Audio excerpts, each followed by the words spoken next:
there, the Secretary General of the Wafd Party in Cairo. You're with The Hub.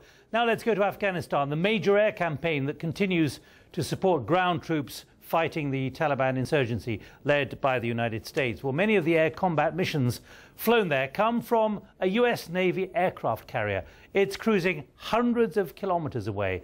We're out in the North Arabian Sea here. It has been aboard the USS Abraham Lincoln, and from there sent this report. A US Navy F-18 catapults into the skies over the Arabian Sea. It's another aspect of the conflict in Afghanistan. Long-range naval air power deployed in a country far from the ocean. In all, this giant aircraft carrier has about 65 aircraft aboard. And this flight deck is the launching pad for up to 30 missions a day, supporting Western forces in Afghanistan. For the Admiral in charge, the carrier is playing a key role supporting key allies. I would say over 75% of the close air support missions we've flown from the carrier over the last 3 months have been in direct support of the UK Marines and the UK forces on the ground in Helmand province.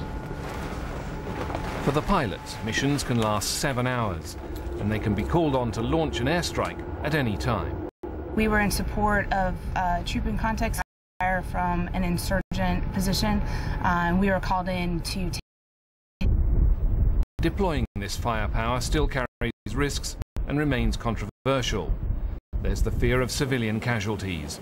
The rules of engagement have been tightened.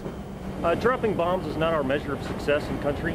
Our measure of success is actually just being there. By being there and supporting ground troops in contact, that is our mission, is to let them know that we are there to support them.